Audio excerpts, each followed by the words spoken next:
Hello tout le monde, je suis ravie de vous retrouver dans cette nouvelle vidéo dans laquelle je vais vous parler savon. En effet, il y a quelques mois, je me suis lancée dans la SAF, c'est-à-dire la saponification à froid.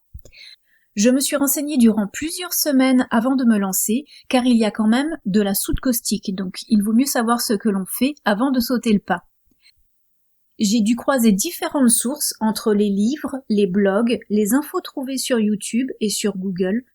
Donc je me suis dit qu'une série de vidéos regroupant et récapitulant ce qu'il faut savoir sur la saponification à froid et comment faire un savon serait intéressant. Je vais donc vous présenter la SAF en 4 étapes, chaque étape correspondant à une vidéo. Concernant les étapes, en étape numéro 1, qu'est-ce que la SAF ? En étape numéro 2, nous verrons l'utilisation de SoapCalc, qui est un calculateur. Étape numéro 3, nous réaliserons un savon. Et enfin, pour l'étape numéro 4, je vous parlerai du nettoyage du matériel. Aujourd'hui, c'est donc l'étape numéro 1, la SAF, qu'est-ce que c'est ? À travers ce titre, nous allons voir le principe de saponification, la composition des savons, les ajouts qu'il est possible de mettre dans la pâte à savon, et enfin le matériel nécessaire pour débuter en saponification à froid, ainsi que les mesures de sécurité à prendre qui seront simples mais cependant nécessaires pour que le plaisir de faire des savons ne se transforme pas en mauvais souvenir. Ça fait peur. Allez, c'est parti! Qu'est-ce que la SAF ? La saponification à froid est une réaction chimique entre une base forte, donc de la soude ou hydroxyde de sodium pour les savons solides, ou alors de la potasse ou hydroxyde de potassium pour les savons liquides, et un corps gras, donc des huiles et des beurres végétaux. Cette réaction chimique va donner de la glycérine, qui est hydratante, et du savon. Cette technique de fabrication traditionnelle est appréciée en cosmétique car elle préserve les bienfaits des huiles et des beurres végétaux utilisés lors de la fabrication d'un savon. Car c'est à froid, donc on ne détruit pas les molécules. Alors là, vous allez me dire, oui, mais si je mets une huile ou un beurre solide dans ma préparation, par exemple une huile de coco qui aurait figé. Lors d'une prochaine vidéo, lorsque nous serons à l'étape numéro 3, nous fabriquerons un savon, dont l'un des corps gras sera du beurre de karité, qui est souvent utilisé en SAF et en cosmétique en général pour ses propriétés hydratantes. Le beurre de karité étant solide, nous le ferons fondre dans un bain-marie doux. Le fait de faire fondre doucement les corps gras n'entache pas leur qualité, donc tout va bien. Maintenant, je vous emmène dans ma cuisine pour vous montrer en images de quoi est composé un savon. À tout de suite! Donc, un savon est composé de soude caustique qui se trouve facilement dans les magasins de bricolage. Alors, dans cette vidéo, je ne vous parlerai pas de la potasse qui est utilisée pour la fabrication de savon liquide. Tout simplement parce que je n'ai pas encore testé la fabrication de savon liquide. Donc j'essaierai plusieurs recettes et je vous ferai une vidéo quand j'aurai assez de recul pour vous en parler. Nous avons également besoin d'eau. Certaines personnes utilisent de l'eau minérale ou au contraire de l'eau déminéralisée. Moi je prends tout simplement de l'eau du robinet. L'eau peut très bien être remplacée par du lait animal ou végétal. Si vous souhaitez utiliser du lait, il vaut mieux le congeler en glaçons, car quand le lait entrera en contact avec la soude, il va chauffer, ce qui va lui faire perdre ses propriétés. Et en plus, il va jaunir car il va cuire. Donc si vous voulez qu'il conserve ses propriétés et sa couleur blanche ou écrue, il vaut mieux le congeler. Nous avons également besoin d'huile et de beurre. Donc là, je vous présente 3 ingrédients que l'on retrouve le plus souvent dans la fabrication des savons. Mais le choix est très vaste. Et nous verrons dans la prochaine vidéo, à l'étape numéro 2, quelles huiles et beurres choisir selon les vertus, les qualités que l'on veut attribuer à notre savon.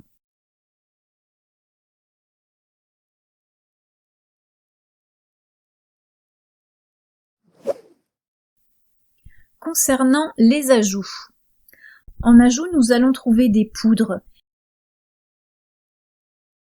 Là aussi, le choix est très varié, donc vous pouvez vous faire plaisir. selon les vertus que vous voulez accorder à vos savons. Il y a vraiment beaucoup de choix.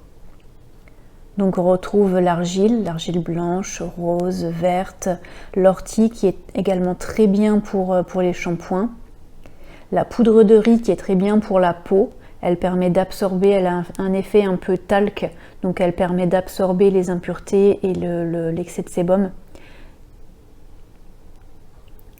Je vous ai également mis un petit assortiment de poudre ayurvédique où on retrouve la poudre de Reta, la poudre de Shikakai, la poudre d'Alma. Je vous ai mis aussi de la poudre de guimauve qui est très bien pour les cheveux. Elle permet de démêler et de gainer les cheveux. Elle est très intéressante. Il est possible d'ajouter des poudres dans votre pâte à savon dans la limite de 5% du poids total des huiles. Les huiles essentielles. Les huiles essentielles, très appréciées pour parfumer les savons, elles sont cependant onéreuses, donc là c'est une histoire de goût et de porte-monnaie. Attention, certaines huiles essentielles sont photosensibilisantes. Renseignez-vous avant de les utiliser. Autre point important, il est déconseillé d'utiliser les huiles essentielles chez la femme enceinte ou allaitante et chez les enfants de moins de 6 ans. La quantité d'huile essentielle à ajouter à votre pâte à savon est entre 1 à 3% du poids total des huiles. Petite astuce pour faire tenir le parfum dans vos savons, c'est l'argile que je vous ai présentée tout à l'heure dans les poudres.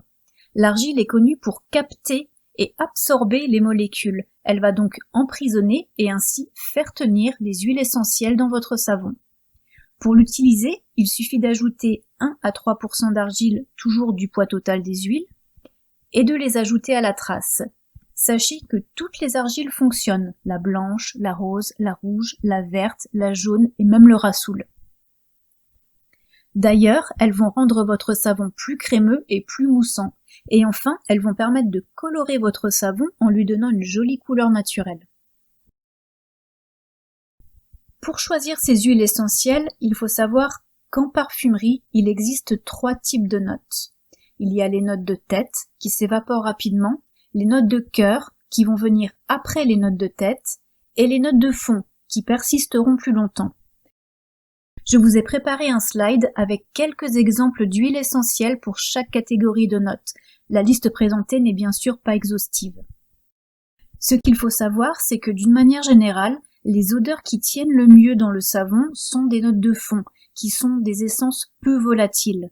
Elles vont aider à fixer les autres notes, celles qui ont tendance à disparaître plus facilement. Il est donc conseillé de mettre des notes de fond dans votre recette pour que le parfum de votre savon dure plus longtemps. Toujours dans la catégorie des ajouts, on retrouve également les exfoliants doux pour faire un savon scrub. Vous pouvez par exemple utiliser du marc de café, des graines de pavot ou de chia, du thym, de la lavande ou de la poudre de noyau d'abricot.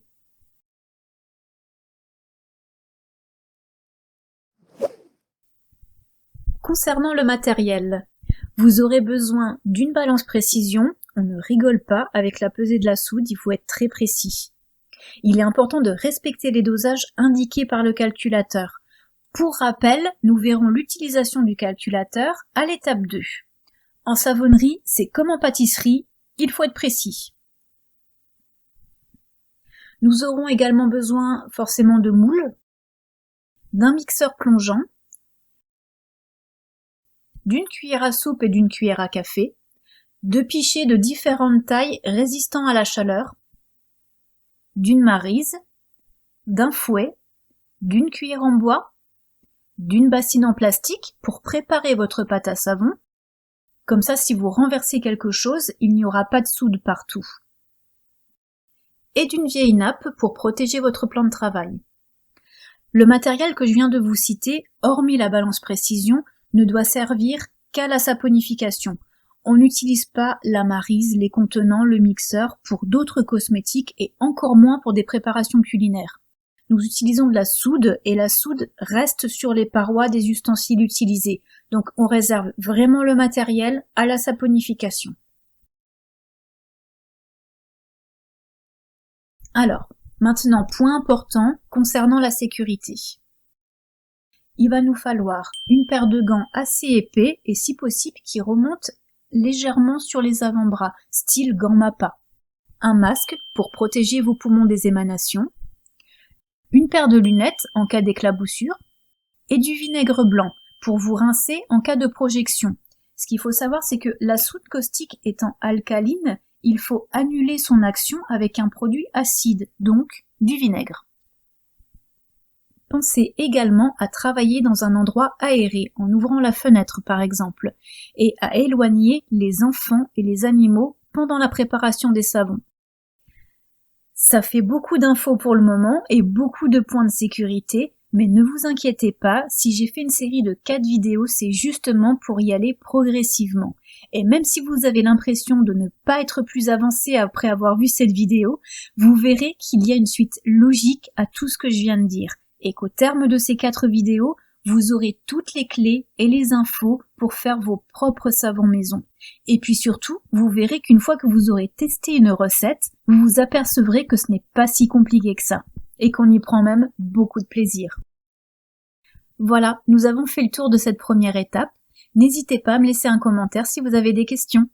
Nous nous retrouvons la semaine prochaine pour l'étape numéro 2, dans laquelle je vous expliquerai comment utiliser un calculateur pour formuler vos recettes de savon.